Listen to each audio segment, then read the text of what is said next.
John, so no trades announced today. Were there many calls or not really? I don't think so.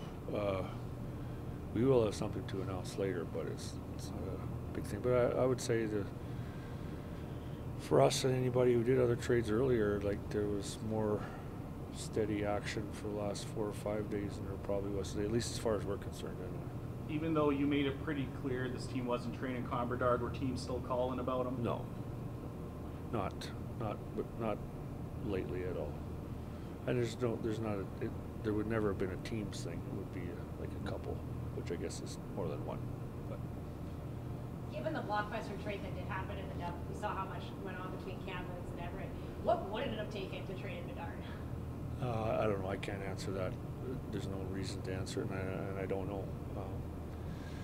Hypothetically, it would have been a huge trade. When you saw the kind of returns, there were like 4 first-rounders in some cases, did it all get tempting to reconsider? Not really, because like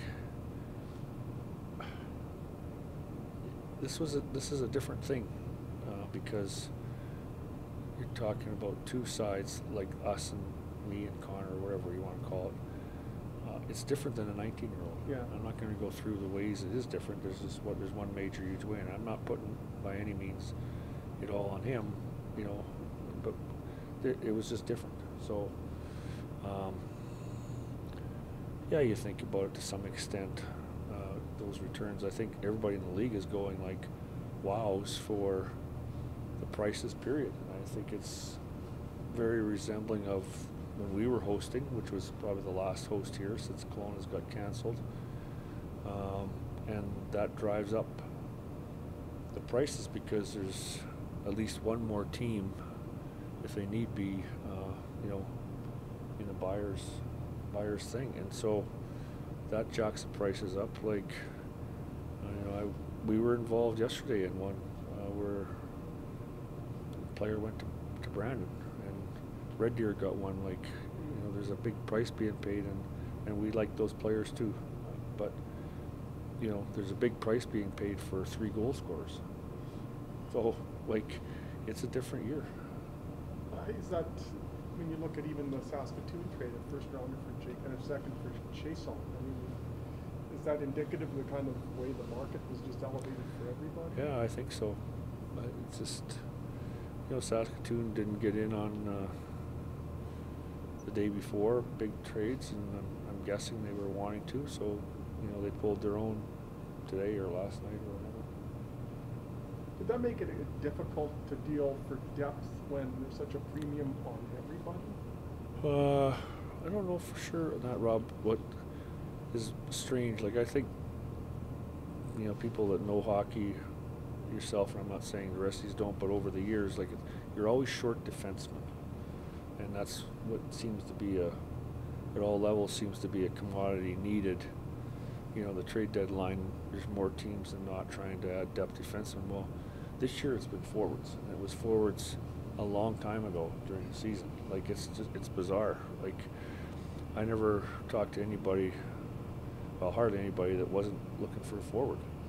And so, that's just weird. And there's a shortage of forwards for teams, for depth, and that includes us, especially like Ty and Chansey are out for another 5 weeks. So, we're pretty slim there, or we may have added something. So,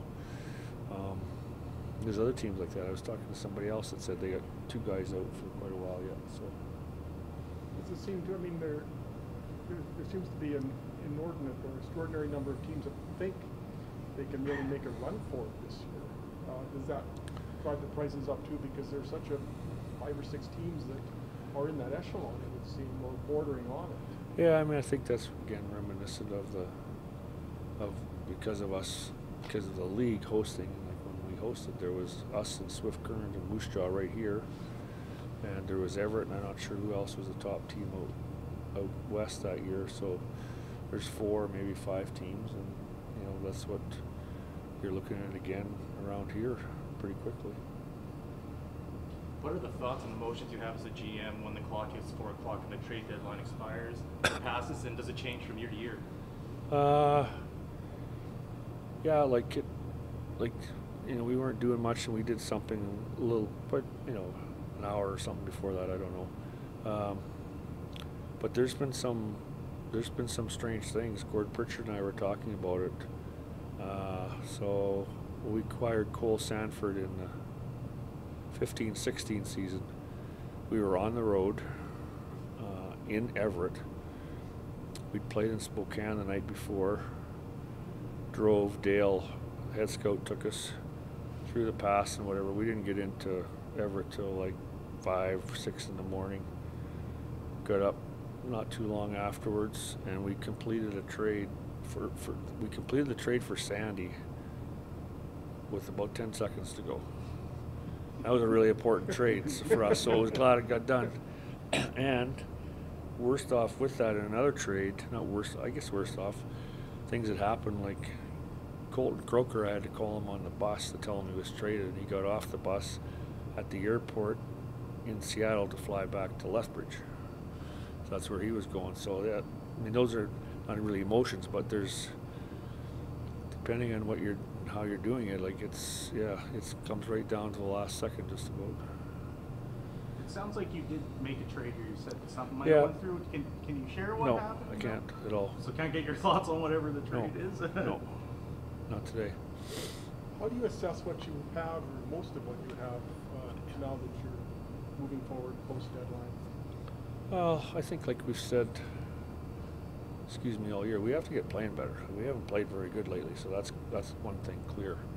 But we won't have played till sometime in February with what looks like on paper and what they've proven in the league, our top 6 in the lineup at the same time. So we're looking forward to that, and I said before, we like our defense. It's one of the better ones maybe that we've had since the Memorial Cup. You can't discount what Riker did for the team over the last couple of years, but we need to go out and play to a level that I think that we're at, or we all think we're at. And if this team does that, how good a team do you think you have? Well, we'll just remain to be seen, I think, really, Rob. But we like to think that we're in position to do some damage as we go ahead from here on in. What's it like to do a trade deadline at the junior level as opposed to as a National Hockey League? No, it's not much different, as far as recognizing your weaknesses or where you want to go, your strengths. What we don't have to worry about here is salary cap and where you're at with that. But we do have to, you may be talking to somebody, you don't really forget, but we were actually, Lan was saying, you have to have if you're trading somebody that has a no trade, you have to have that in with the trade paperwork at 4 o'clock. So you know who has no trades in your team, but it's just something extra you have to add to the agreement that you send to the league to make sure it's in, or else they're not going to accept the trade. It seems like trade deadlines in hockey in general weren't a big deal anywhere or that momentous until '80 with the Butch Goring deal, and that directly impacted you because you played against the Islanders in the final that year. Yeah. Was that kind of a change just overall in hockey in terms of how teams and leagues perceive the trade deadline? Did that trigger everything that it's evolved into today, perhaps? It maybe did. I think back. I mean, I followed hockey all the time as a kid. Like there probably wasn't a lot, like you just said. I don't know if you'd have to look at the dates, and you could probably do it easier than me. When Toronto and New York Rangers made a big trade for Andy Bathgate, I don't know if that was close to the trade deadline or not. You were just in diapers probably, so it doesn't. I'm in diapers again. So full circle. I don't know. Yeah, that's a good point.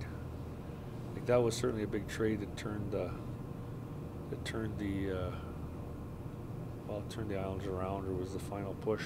But with that, I talked to Butch that maybe like 3-4 games after the deadline, we played them in the island. And I stopped and talked to them around their dressing room on the way out, and because we used to work at a hockey school together, and I said something about maybe seeing the playoffs, and this was not quite word for word, but the tone of his thing, oh, things aren't going very good here, like, probably won't see it till summer. But he must, maybe it was like his second game, because I think they went like 10 games without losing when he first went there, so it definitely sparked the team. But early on in it, it didn't really have the desired effect in his mind, but clearly it did. Well, they needed that to get past the Game 6 Paddock goal, right? Don't get me going on offsides, so. Leon Stickle. Yep. Nobody else would know that one. Mm-hmm. That's where replay would have helped. Yes. That was only 6 feet. Not 6 inches, 6 feet. Flagrant. Literally, maybe 10 feet. Sorry to dredge that one. Yeah, I know.